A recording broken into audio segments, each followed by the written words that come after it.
Sí, soy yo. Pase, por favor. Gracias. Toma asiento. Gracias. Mucho gusto. Mi nombre es Ángel Ruiz. Yo voy a ser tu entrevistadora el día de hoy. ¿Me permites tu documentación, por favor? Sí, claro.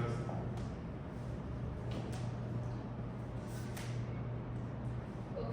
¿Te parece si iniciamos con la entrevista? Sí, claro. Ok. ¿Cuál es tu experiencia en psicología clínica?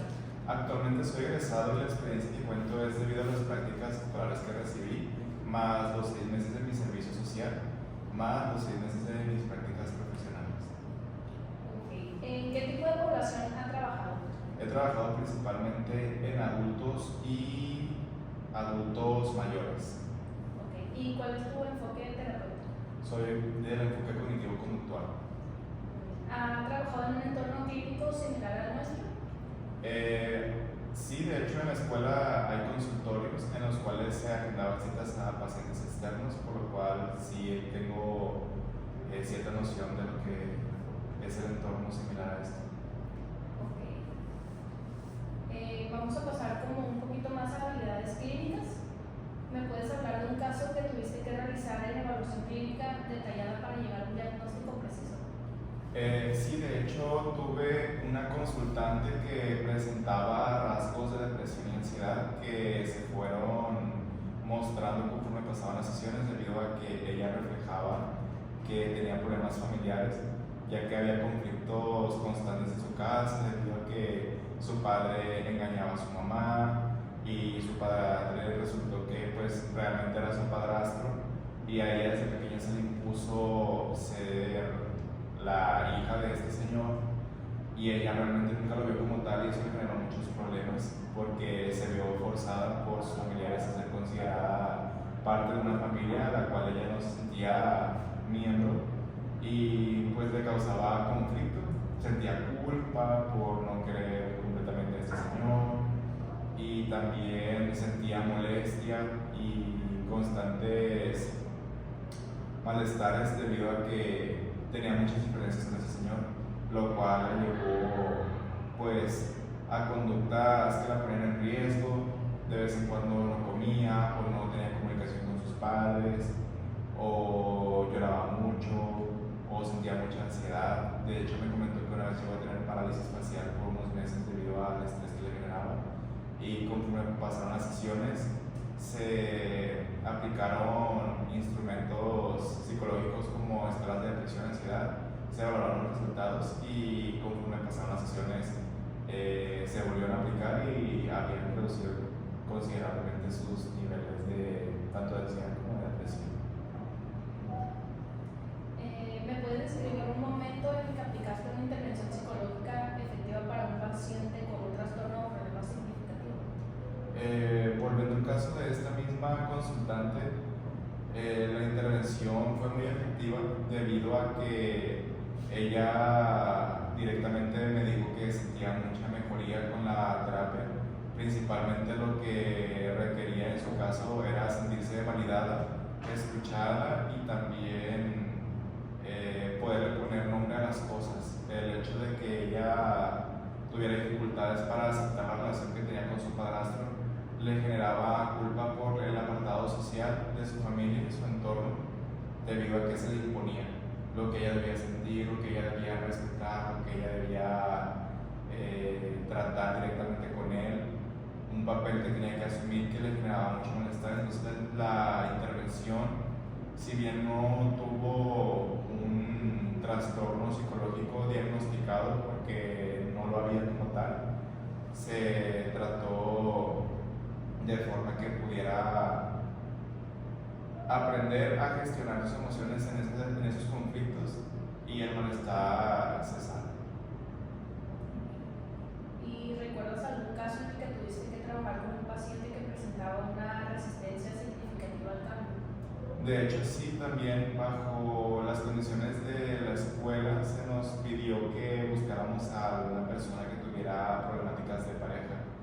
En la misma escuela tuve la oportunidad de trabajar con una persona que se mostró entusiasmada al momento de tener la oferta de recibir un tratamiento psicológico en ese entonces gratuito porque era parte de mi formación académica y a pesar de que se mostró muy entusiasmada por llevar el proceso a cabo, conforme la segunda sesión ya mostraba resistencias porque después de la entrevista inicial nos percatamos de que había conflictos con su pareja. Sin embargo, ella directamente dijo que era una situación muy complicada y que no estaba segura de hablar de eso, a pesar de que era la problemática por la cual quería terapia. Entonces había una disonancia cognitiva y la resistencia se presentó manifestándose en forma de cortar la comunicación, de mantenerse ausente, de no apegarse al tratamiento o a las terapias. Entonces ese fue un caso de resistencia del cual tengo mucho recuerdo. ¿Me podrías hablar de un momento en el que tuviste que tomar una decisión clínica difícil como la hospitalización de un paciente o la prescripción de un medicamento?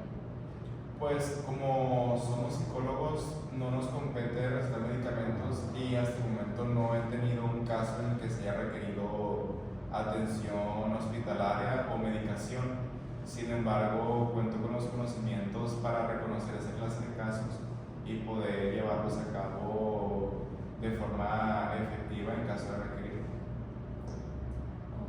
Entonces pasaremos a otra sección más como enfocándonos en la comunicación y trabajo en equipo. ¿Me podrías describir un momento en el que tuviste que comunicarte de una manera efectiva con un paciente que tenía dificultades para entender o expresarse? Sí, de hecho tuve una terapia en mi último semestre académico en la cual la intervención se llevó a cabo con una pareja. La problemática de uno de ellos era que se le dificultaba mucho el cómo expresar desde su perspectiva las emociones negativas, principalmente la tristeza. Aquí el tratamiento y lo que se llevó a cabo fue primero identificar las emociones, su nombre, en qué parte de su cuerpo la sentía, qué función cumplía esta función. Hubo mucha psicoeducación de por medio y parte de esta psicoeducación consistió en enseñarle palabras que pudieran nombrar su malestar, más no limitarlo o etiquetarlo, y de esta forma poder comunicar más asertivamente su sentir hacia su pareja en este caso, ya que la problemática se centraba en la relación de ambos. ¿Recuerda un caso en el que tuviste que trabajar en equipo con otros profesionales de la salud para abordar las necesidades de un paciente? Los casos que se llevaban en la universidad eran completamente supervisados por docentes, entonces en las clases que se impartían constantemente yo junto con mis demás compañeros participábamos exponiendo nuestros casos, claro con el completo anonimato que requiere cada caso particular, y la retroalimentación era muy enriquecedora, por lo cual todos llevábamos un proceso de constante observación para ver si nuestra intervención estaba siendo tanto ética como efectiva. ¿Podrías hablarme de un momento en el que tuviste que manejar un conflicto o una discrepancia con un colega o un supervisor?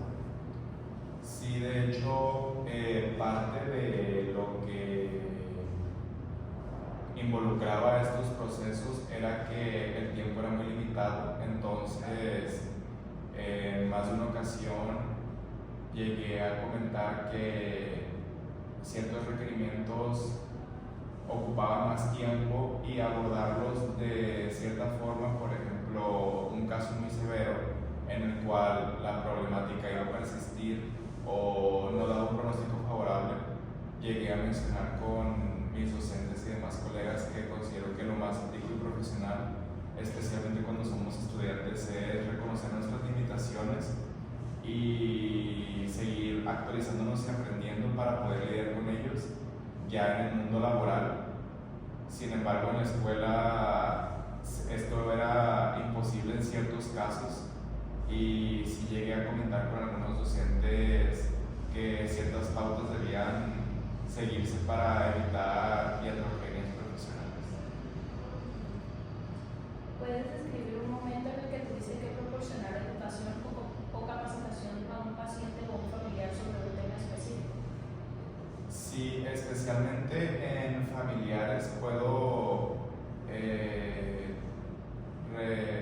recitar algunas experiencias, ya que, por ejemplo, en mi caso personal, hay miembros de mi familia con muchos tabús acerca de temas sociales. Entonces la psicoeducación que he impartido ha sido más desde entender como un problema social normalmente es multifactorial. A veces se puede tener ciertos mitos o creencias sobre lo que es la psicología, lo que es la sociología, y parte de ser un profesional informado, actualizado y ético es fomentar la difusión de información confiable, en evidencia y que rompa con prejuicios y tabús acerca de determinadas problemáticas. Entonces lo he hecho tanto profesionalmente como en el apartado personal de la vida familiar. Vamos a pasar ahora a una sección donde nos explica un poquito de adaptabilidad y flexibilidad. ¿Recuerdas un caso en el que tuviste que adaptarte a un cambio repentino en la situación clínica de un paciente? Sí, en el caso que le comenté previamente de la persona que reflejó resistencia al llevar un tratamiento de pareja, en su momento fue un cambio muy repentino porque el proyecto tenía un límite de tiempo establecido. Yo ya había tenido 2 sesiones, entonces eso repercutió directamente en mi elaboración del siguiente consultante, ya que tuve que buscar a otra persona que pudiera recibir el tratamiento, ya que la persona anterior desistió. Y fue un cambio repentino e inesperado. Sin embargo, la intervención se pudo llevar a cabo sin mayores complicaciones y pude adaptarme a la rapidez que requería la asignación que se me había, pues básicamente, asignada. Describe un momento en el que tuviste que trabajar en un entorno clínico nuevo o desconocido.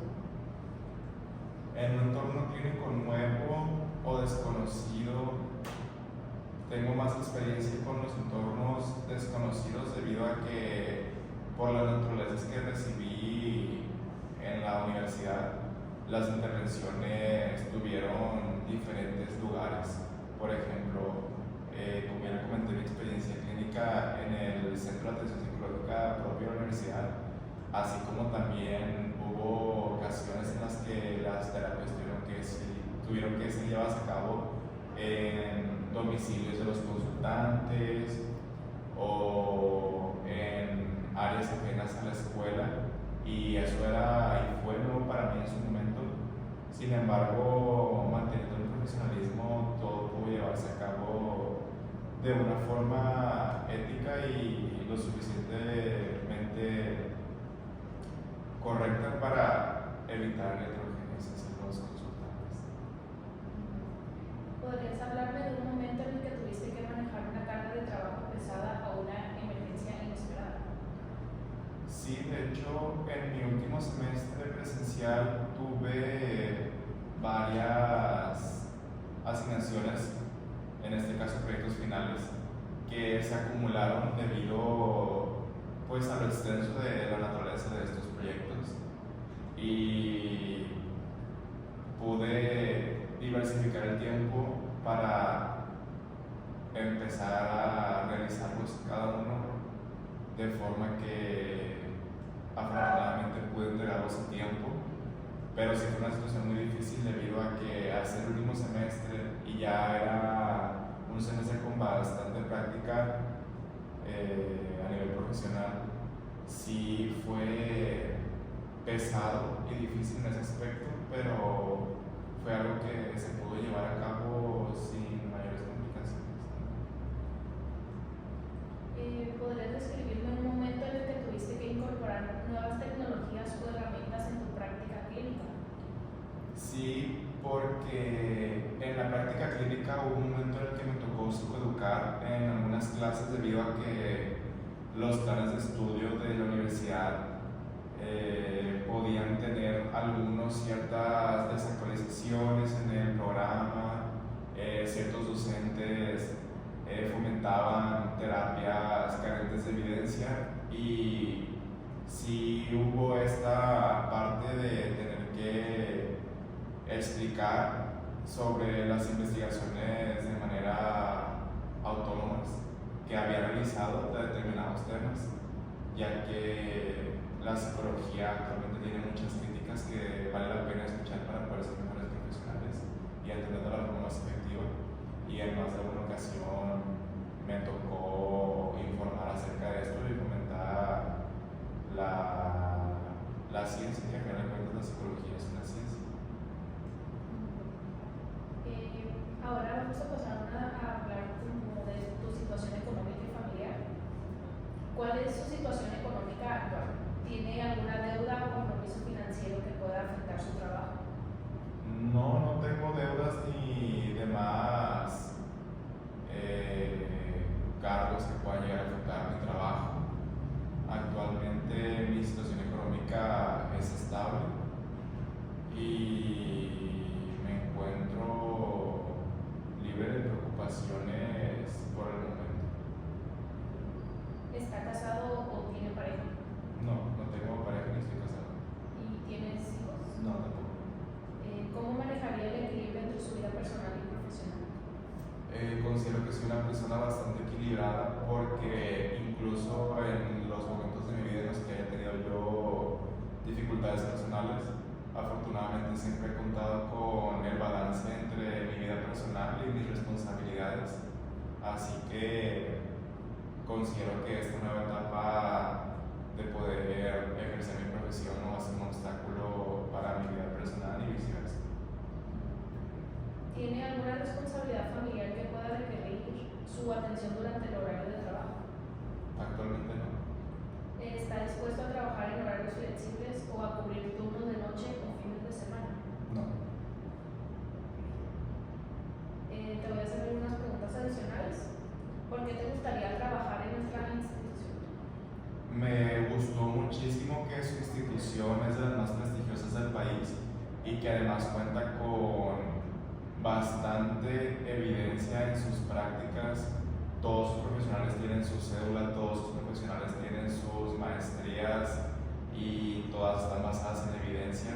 El enfoque que manejan es innovador si lo comparamos con el resto del país y considero que es lo ideal, tanto hablando desde el apartado ético como desde el apartado científico, el poder brindar servicios de calidad que fomenten la evidencia al momento de estar trabajando con algo tan delicado como es el bienestar de las personas. ¿Cuáles son tus objetivos a corto y a largo plazo en tu carrera como psicólogo clínico? Mis objetivos a corto plazo sería ejercer de forma que pueda empezar a generar mis propios ingresos y al mismo tiempo poder brindarle el bienestar y acompañamiento psicológico a las personas que lo requieran. Y a largo plazo tengo pensado seguirme especializando y poder ampliar mis conocimientos para poder llevar más variedad al momento de poder intervenir determinados problemas. ¿Hay algo que te gustaría agregar o discutir durante la entrevista? Por el momento